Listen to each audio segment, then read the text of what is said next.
क्या आप भी चार धामों में से एक यानी कि जगन्नाथपुरी धाम जाने की सोच रहे हैं? तो आज की इस वीडियो में मैं आप सभी को बताने वाला हूं कि आप जगन्नाथपुरी धाम कैसे पहुंच सकते हो और मैं आप सभी को सारी डिटेल शेयर करने वाला हूं जो कि आपके बहुत ज्यादा काम आने वाली है। और स्पेशली अगर आप जगन्नाथपुरी ट्रेन से जाने की सोच रहे हैं तो मैं आप सभी को बताने वाला हूँ कि आपके राज्य से बेस्ट ट्रेन कौन सी मिल सकती है भुवनेश्वर या फिर पुरी के लिए। तो नमस्कार दोस्तों, मेरा नाम है दीपक और आप देख रहे हैं ट्रेन समरी। तो चलिए जगन्नाथपुरी की यात्रा साथ में शुरू करते हैं।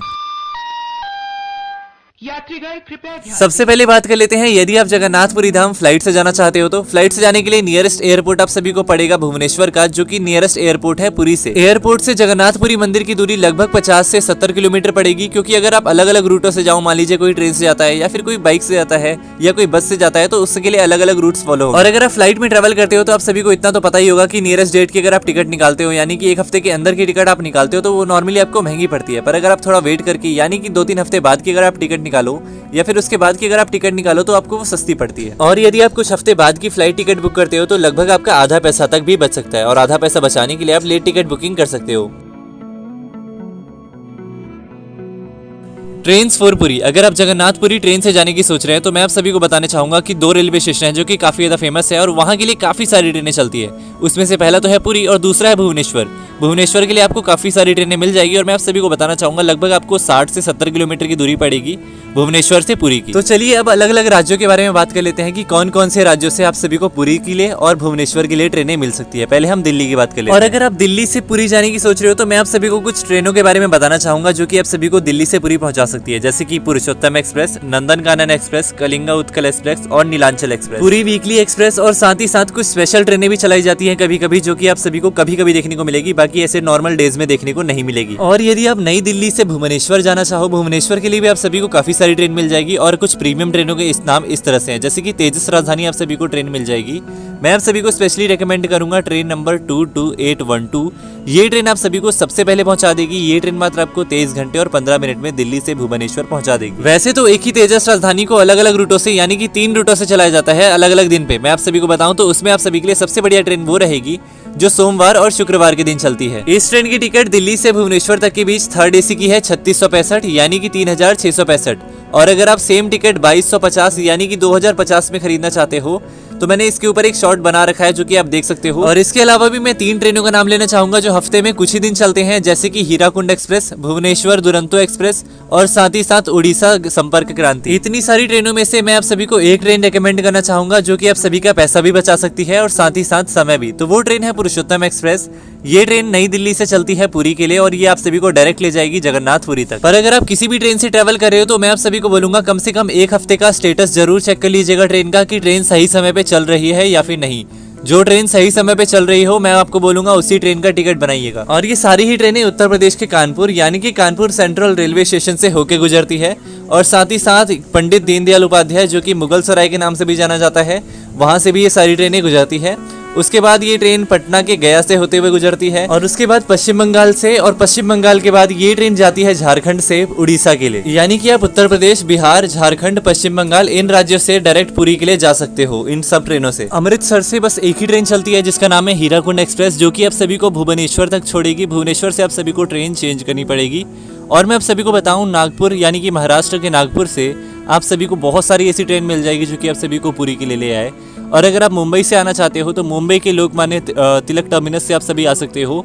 वहां से आप सभी को पुरी के लिए डायरेक्ट ट्रेन मिल जाएगी, पर 2 ही ट्रेनें चलाई जाती है उसके लिए। छत्तीसगढ़ के रायपुर और बिलासपुर से आप सभी को बहुत सारी ऐसी ट्रेनें मिल जाएगी जो कि आप सभी को डायरेक्ट पुरी छोड़ दे। राजस्थान के जोधपुर, लालगढ़, अजमेर से आप सभी को ट्रेनें मिल जाएगी और कुछ ट्रेनें यहाँ पे जयपुर होते हुए भी जाती है। और एक बात का ध्यान और रहे कि ये ट्रेनें हफ्ते में बस 1-2 दिन ही चलती है। आंध्र प्रदेश के तिरुपति से एक ट्रेन जाती है पुरी के लिए जो विजयवाड़ा होते हुए जाती है। चेन्नई सेंट्रल से बस एक ही ट्रेन चलाई जाती है सोमवार के दिन 16:25 पर। पटना से आप सभी को बस एक ट्रेन देखने को मिलेगी और उसके अलावा एक स्पेशल ट्रेन भी चलाई जाती है जो कि लगभग सेम टाइम पे चलाई जाती है। और ये ट्रेन हफ्ते में बस एक ही दिन चलती है। और अगर आपको अपने राज्य से पुरी के लिए ट्रेनें नहीं मिल रही है तो मैं आप सभी को रेकमेंड करूंगा कि आप भुवनेश्वर के लिए ट्रेन ले सकते हो। भुवनेश्वर से आप चेंज कर सकते हो, वहां से आप ट्रेन से आ सकते हो या फिर बस या फिर किसी और ऑप्शन से। आप सभी को वहां से काफी पास पड़ेगा। किसी भी राज्य से किसी भी जगह से कोई भी ट्रेन जाती हो जगन्नाथपुरी के लिए तो वो मैंने आप सभी को ऑलरेडी स्क्रीन पे डिस्प्ले कर दिया है। कुछ एक्सेप्शन यानी कि कुछ स्पेशल ट्रेनों के लिए मैं आप सभी को नहीं बता सकता कि वो ट्रेनें उस समय पे चल रही होगी या फिर नहीं, उसके लिए आप चेक कर लीजिएगा। बाकी आप सभी को जो स्क्रीन पे ट्रेनें डिस्प्ले हो रही है वो जगन्नाथपुरी के लिए जाती है। जगन्नाथपुरी में आ जाने के बाद आप सभी को रहने की जगह की जरूरत पड़ेगी जहाँ पे आप रह पाओ। तो ये जगह कैसे मिलेगी, तो चलिए इसके ऊपर भी बात कर लेते हैं। अगर आप जगन्नाथपुरी नॉर्मल डेज में आ रहे हो और होटल बुकिंग करना चाहते हो तो मैं आप सभी को बताना चाहूंगा कि लगभग मिनिमम स्टार्टिंग जो होगी आई थिंक 2000 रुपए से होटल की होगी, उससे नीचे भी हो सकती है, पर आप सभी अगर ऑनलाइन सर्च करोगे तो लगभग इतने के आसपास ही पड़ेगा। मिनिमम 2000 तक आई थिंक पड़ेगा आप सभी को एक नाइट का, जो कि काफी ज्यादा एक्सपेंसिव पड़ जाएगा। इसीलिए मैं आप सभी को बोलूंगा कि आप फिजिकली जाके चेक कर सकते हो या फिर एडवांस में बुकिंग भी करा सकते हो, क्योंकि एडवांस में बुकिंग आई थिंक आप कराओगे तो आप सभी के लिए थोड़ा ठीक रहेगा, वरना आप सभी को थोड़ा मुश्किल का सामना करना पड़ सकता है। बाकी यहाँ पे आप सभी के लिए थोड़ी धर्मशाला भी हैं, जैसे कि काफी सारी फेमस धर्मशाला जो कि आप कांटेक्ट कर सकते हो उनसे। और अगर आप धर्मशाला या फिर हॉल जैसी जगह पे अगर आप स्टे करते हो, स्पेशली अगर आप थोड़े ग्रुप में हो, ज्यादा ग्रुप में हो, तो मैं आप सभी को बोलूंगा कि आप धर्मशाला या फिर हॉल एक बुक कर सकते हो। आई थिंक वो लगभग आप सभी को 500 या फिर उसके आसपास पड़ सकता है। बाकी आपको कुछ लोग दिखेंगे जो कि हाथ में एक बोर्ड लेके रखते हैं रूम्स अवेलेबल का, आप उनसे भी कांटेक्ट कर सकते हो, वो लोग भी आपको आई थिंक सस्ते रेट में रूम दिला सकते हैं। बाकी एक बात का खास ध्यान रखना, ये बात मैंने जब बताई है जब नॉर्मल डेज चल रहे हो, रथ यात्रा के लिए मैंने बात नहीं बताई है। रथ यात्रा के लिए रूम मिल पाना बहुत ही ज्यादा मुश्किल काम है, क्योंकि यहाँ पर जो भीड़ होती है भक्तों की, जो भक्तों की संख्या होती है बहुत ही ज्यादा होती है और बहुत ही मुश्किल हो पाता है रूम मिल पाना। इसीलिए मैं आप सभी को बोलूंगा कि अगर आप रथ यात्रा के समय आ रहे हो तो आपको एडवांस में बुकिंग करा लेनी चाहिए। आई थिंक उस समय तो आपको महंगा ही पड़ेगा, क्योंकि डिमांड एंड सप्लाई के बारे में आप जानते ही होंगे, जितनी ज़्यादा डिमांड होती है मतलब प्राइस उतना ज़्यादा बढ़ जाता है। तो इसीलिए मैं आप सभी को बोलूँगा कि ये जो मैंने आप सभी को बताया ये नॉर्मल डेज का था, पर मैं आप सभी को बताऊँ रथ यात्रा के टाइम में बहुत ज़्यादा भीड़ होगी और रूम्स अवेलेबल हो पाना बहुत ही ज़्यादा मुश्किल होगा और प्राइजेस काफ़ी ज़्यादा हाई हो जाएंगे। इसीलिए मैं आप सभी को बोलूँगा कि अगर आप आ रहे हो तो नॉर्मल डेज में आने की सोच सकते हो। मैं आपको ये नहीं कह रहा कि आप रथ यात्रा के समय में मत आइए, मैं आपको ये कह रहा हूँ कि यहाँ पे थोड़ा रूम अवेलेबिलिटी मुश्किल हो जाएगा, इसीलिए सोच समझ के आने का प्लान करिएगा। अगर आपके रूम में, होटल में या फिर धर्मशाला में खाने पीने की व्यवस्था नहीं है तो मैं आप सभी को बताना चाहूँगा कि आप सभी को जगन्नाथपुरी में काफ़ी इजी रेट में, काफ़ी सस्ते रेट में आप सभी को खाने पीने की व्यवस्था मिल सकती है। जैसे कि मैं आप सभी को बताऊं तो यहाँ पर आप सभी को इडली सांभर का जो रेट होगा वो लगभग 40 रुपये का पड़ेगा, मैक्सिमम 40 रुपये का पड़ेगा, और उसमें आप सभी को ईजिली आई थिंक आपको 2 इडली उसमें मिल जाएगी और सांभर आप ले सकते हो जितना चाहो। उसके अलावा मैं आप सभी को बताऊं तो अगर आप आनंद बाजार जाते हो जहाँ पे भगवान जगन्नाथ का महाप्रसाद मिलता है, वो आप सभी को मात्र 100 रुपये का मिलेगा। नॉर्मली 2 बजे आई थिंक वो शुरू हो जाता है, 2 बजे आई थिंक शुरू रहता है, और वहाँ पे आप 100 रुपये से भगवान जगन्नाथ का महाप्रसाद भी खरीद सकते हो। और बाकी आप सभी को ऐसी बहुत सारी जगहें मिलेगी, कुछ होटल मिलेंगे, कुछ रेस्टोरेंट मिलेंगे जहाँ से आप परचेज कर सकते हो फूड को। और नॉर्मली आप सभी को इडली सांभर आई थिंक 40 के नीचे मिल जाएगा। मोस्टली जगन्नाथपुरी में साउथ इंडियन फूड काफ़ी ज़्यादा फेमस है और यहाँ पर आप सभी को मतलब नॉर्थ इंडियन फूड बहुत ही कम देखने को मिलेगा नॉर्मली। पर अगर आप भगवान जगन्नाथ के आनंद बाजार में जाते हो तो वहाँ पर आप सभी को अच्छे रेट में मतलब नॉर्थ इंडियन फूड, जैसे कि वहाँ पे दाल चावल या फिर ऐसे कुछ आइटम्स मिलेंगे आपको जो कि आप परचेज कर सकते हो। नॉर्मली आप सभी को चावल के आइटम ज़्यादा मिलेंगे और बहुत सारी वैरायटीज़ की सब्जी भी आपको वहाँ पे मिल जाएगी। और यदि आप भगवान जगन्नाथ का महाप्रसाद पाने की सोच रहे हैं तो मैं आप सभी को बताना चाहूँगा कि प्लीज़ उसके एक एक दाने को पा जाइएगा, क्योंकि उसका अगर एक भी दाना छूटता है तो आप सभी को अपराध लग सकता है। नॉर्मली ऐसा माना जाता है, पर मैं आप सभी को बोलूँगा कि प्लीज़ आप मतलब एक एक दाने को पा जाना। रहने की व्यवस्था हो जाने के बाद और खाने की व्यवस्था हो जाने के बाद अब एक बड़ी बात ये आती है कि जिसके लिए आप आए हो उस मंदिर में आप प्रवेश कैसे करेंगे, वहाँ पे जाने का रास्ता क्या है। तो मैं आप सभी को बताऊं, अगर आप ऑनलाइन सर्च करेंगे तो मोस्टली ऐसा चांसेस हैं गूगल मैप पे कि आप मतलब कहीं ना कहीं भटक सकते हो, या फिर ऐसा हो सकता है कि आप दूसरे टेम्पल में चले जाओ। इसीलिए मैं आप सभी को कमेंट बॉक्स में या फिर साथ ही साथ डिस्क्रिप्शन बॉक्स में एक लिंक पिन कर देता हूँ, जिससे आप वहाँ तक आराम से पहुँच सकते हो। क्योंकि कई बार ऐसा होता है कि अगर आप नियरेस्ट लोकेशन में रहते हो, वहाँ पे बहुत सारे जगन्नाथ टेम्पल होने के कारण आप सभी को कोई सा भी टेम्पल हो सकता है मोस्टली दिखा दे। तो इसीलिए मैं आप सभी को डिस्क्रिप्शन बॉक्स में और साथ ही साथ कमेंट बॉक्स में लिंक को पिन कर देता हूँ, जिससे आप डायरेक्ट इस लिंक पे क्लिक करके आप टेम्पल तक पहुँच सकते हो अपने करंट लोकेशन से। Rules of entering in Jagannathpuri temple. यदि आप जगन्नाथपुरी धाम जाने की सोच रहे हो तो उससे पहले आप सभी को कुछ नियम भी पता होने चाहिए कि जगन्नाथपुरी मंदिर में प्रवेश करने के लिए क्या क्या नियम है, जिससे आप कोई अपराध ना करें। तो सबसे पहले हम बात कर लेते हैं वो क्या क्या नियम है। जगन्नाथपुरी मंदिर में प्रवेश करने का सबसे पहला नियम ये है कि कोई भी नॉन हिंदू यानी कि जो हिंदू नहीं है या फिर कोई भी फॉरेनर यानी कि कोई भी विदेशी भक्त मंदिर के अंदर प्रवेश नहीं कर सकते हैं। दूसरी चीज बोली जाती है कि नरेंद्र पोखरी में आपका नहाना जरूरी है, नरेंद्र पोखरी में एक बार नहा लेना चाहिए आपको। डिस्क्रिप्शन बॉक्स में मैं नरेंद्र पोखरी की लोकेशन भी पिन कर दूंगा। फॉर फीमेल्स यानी कि माताओं के लिए अगर देखा जाए तो यहाँ पर साड़ी पहन के माताएं एंटर कर सकती है। उसके अलावा अगर बात की जाए मेल्स की यानी कि जेंट्स की, तो यहाँ पर अगर देखा जाए तो आपको धोती कुर्ता पहन के अलाउ हो जाएगा, आप धोती कुर्ता पहन के एंटर कर सकते हैं मंदिर के अंदर। यानी कि मंदिर के अंदर वेस्टर्न कल्चर अलाउड नहीं होता है, आपको अपनी चप्पल को बाहर ही उतारना पड़ेगा और साथ ही साथ आप अपने सर पर कुछ पहन नहीं सकते हैं, जैसे कि टोपी, हैट या फिर हेलमेट जैसे आइटम्स को आप अपने सर पे नहीं पहन सकते हैं। मोबाइल फ़ोन्स यहाँ पे अलाउड नहीं है और या फिर आप कैमरा लेके भी अंदर प्रवेश नहीं कर सकते हैं। साथ ही साथ फोटोग्राफी या फिर वीडियोग्राफी अलाउड नहीं है टेंपल के अंदर, इसीलिए आप सभी को ये चीज़ें अलाउड नहीं की जाती है। यहाँ पर आपको सिक्योरिटी चेक करानी पड़ेगी और साथ ही साथ यहाँ पर आपको स्वच्छता या फिर क्लीनलीनेस का पालन करना पड़ेगा। यहाँ पर आपको नहा के प्रवेश करना है। उसके अलावा आप सभी को सारे नियमों का पालन करना है जो कि मैं आप सभी को बता रहा हूँ, और साथ ही साथ प्लीज अपनी प्यूरिटी भी मेंटेन करके रखिएगा। उसके अलावा आप यहाँ पे कोई भी नशीले पदार्थ को नहीं ले जा सकते हैं, जैसे कि तंबाकू, खैनी या फिर इसके अलावा आप अल्कोहल ऐसी चीजें कैरी नहीं कर सकते हैं। मेल्स और फीमेल्स के लिए अलग अलग लाइन होती है, इसीलिए आप उसी लाइन में चलने का प्रयास करें जिस जेंडर में आप हैं।